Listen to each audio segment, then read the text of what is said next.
Welcome back to the Las Vegas Business Report. I'm your co-host, John Amidst.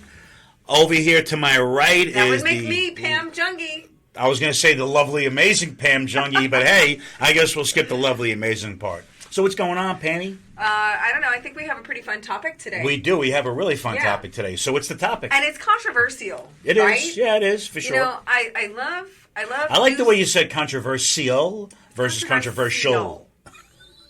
Controversial. I don't think you pronounce it controversial. Well, in New York, we do. I know. I'm not in New York anymore. That's okay. not the barometer. This is not the New York Business Report. It's not the Brooklyn Business Report. Okay, fair enough. You win. Although that's a catchy title. The Brooklyn Business Report? The Brooklyn Business Report. Maybe we can Coming soon. Got to put this content studio to use. I know, exactly. No, we have a controversial topic today, and that's biotech industry. Biotech industry, life science industry. It is. Bioscience, life science. It's controversial, but at the same time, it's exciting, right? And it's just interesting. And you know, I think more than anything, it's like you can't just trust the headline, right? You can't just trust one piece of information.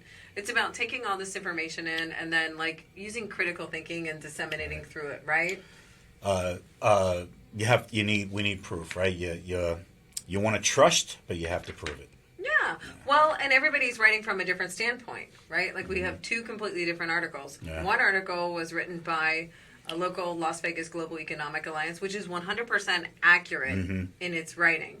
And then we have another article that's on a more national global level, right, which is also 100% accurate in its writing. But if you read the two articles and you don't critically go through the information, you would think that they were saying two completely different things. You just got to dive down. So that's what we're going to do today. True. The micro picture and the macro picture. Right? Yeah, there we 100%. go. So let's start with the micro picture. Oh, you want to start with the macro picture, the big picture, or should we go straight to? Well, I mean, if you start with the big picture, the biotech industry is facing a lot of challenges right now. It is. Right? There's for a number of different reasons. Yeah. Like you've got interest rates. You've got, in fact, if you look at a lot of these companies that are publicly traded, a lot of them are on short right now, right? The stocks are being shorted. So yeah, and to touch a little bit upon the interest rates, most biotechnology companies they raise debt, right? So they have to service that debt like any other type of business. Right. As interest rates go higher, it becomes more expensive to service that debt. Wall Street, of course, is paying attention to this, and they're shorting a bunch of these stocks, which, they can get their clock clean too, because all it takes is one super drug to pass the muster, and a company could literally go from doing $100,000 of revenue to $100 million in revenue within a couple of months. We've seen it with Pfizer ever since the COVID shot. And well, listen, I think biotech and bioscience has been kind of like the golden child since when? Well before 2015. No, we're talking about going back to the 90s. Early 90s is when biotech really, late 80s, early 90s. However, 2015, you had all these companies in Silicon Valley that they're just unlimited funds and venture capital that was thrown into this industry, right? Then that was catapulted by COVID, right? Yeah. And then what happened? What happened? I don't know. All of a sudden, maybe we don't need those COVID tests anymore. Well, exactly, and that's why Pfizer stock went from here all the way down here. I know. Yeah. Apparently, they don't work.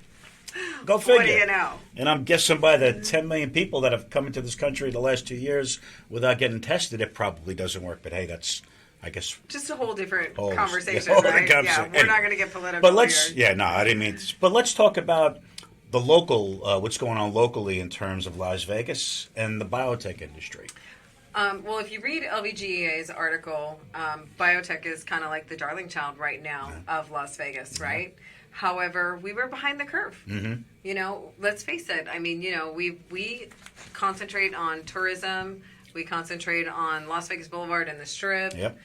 That's where a lot of our concentration is, and that's what we're good at, frankly. We didn't get the moniker the entertainment capital of the world for nothing. For nothing, exactly. However, we have been attempting to diversify, and I think we've done a pretty good job. STEM has always been something that we've attempted to be better at, and to, medical, all these different things. We still don't have a financial district in Las Vegas, which I is think crazy, right? I know. The closest thing we have is over here off the 215 where Morgan Stanley just set up shop.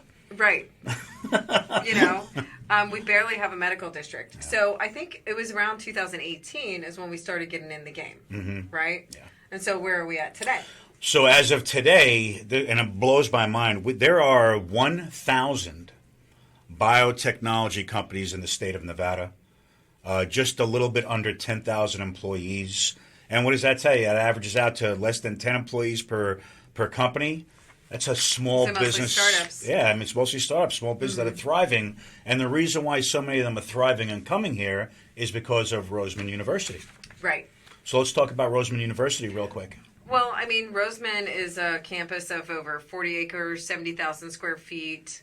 It's a learning campus. It's a learning campus. It's turnkey. The labs are there. Yeah. So if we wanted to be mad scientists and pull the wool over Roseman University's eyes, Pam and I could be there right now making, what's the gum from that, what's her face in that movie? Blueberry gum? The blueberry gum. The blueberry girl? The gum, that never loses its taste in Willy Wonka.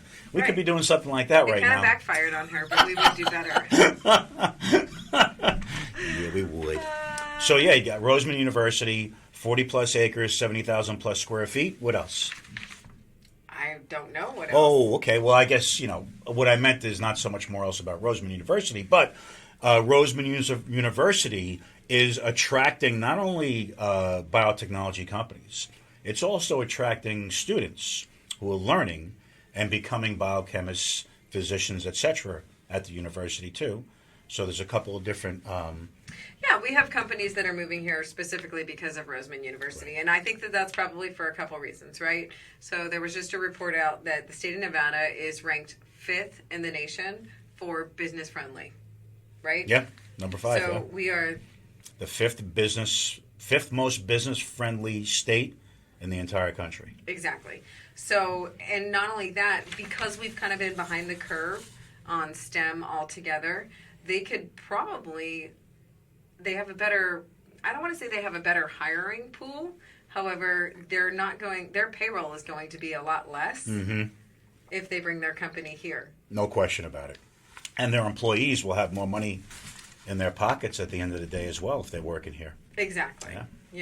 So I think that it's interesting, right? So we're talking about the dichotomy between these two articles. If you look on a national level, they're saying that the biotech industry is in peril, facing challenges, whereas we've been behind the curve a little bit. And because we're so business friendly, and because we have Roseman University now, we have UNLV getting in the game, where we're like a fresh-faced new kid on the block as far as bioscience and biotech is concerned. That's a great point. We're actually attracting the more healthy, fruitful businesses. Right, you're right. You hit the nail right on the head. Right, instead of some old tree that's the leaves are falling off and the branches are breaking and there's a split right up at the trunk, we're getting those brand spanking new. I forgot what they're, saplings. Yeah. Right, that are coming in here. So that's a great point, Pam. Yeah. So I just love Las Vegas. I think that we're hitting all the marks. Yeah.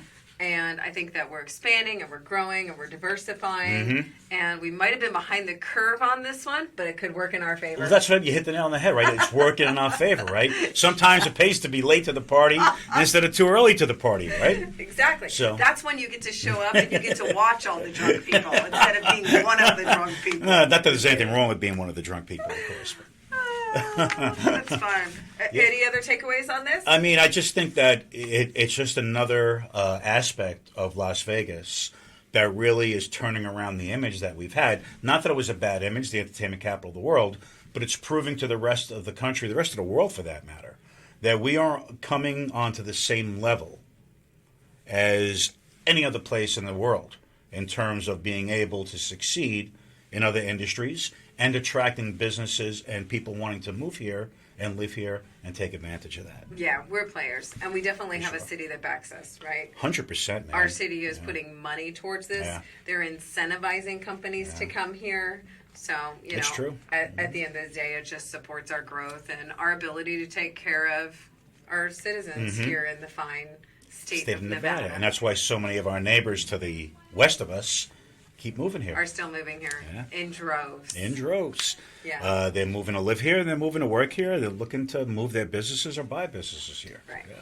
So there is our unofficial, uneducated take on From Dr. Jungi and Dr. Amatucci. biotech, bioscience, and life sciences in general in the Las Vegas In area. Las Vegas. And if by chance you are a biotech company, life science company, or any type of business, and you are looking to explore the opportunities over here in Las Vegas in terms of real estate, commercial, residential, in terms of businesses, you can reach us at any time, and we'll see you next time.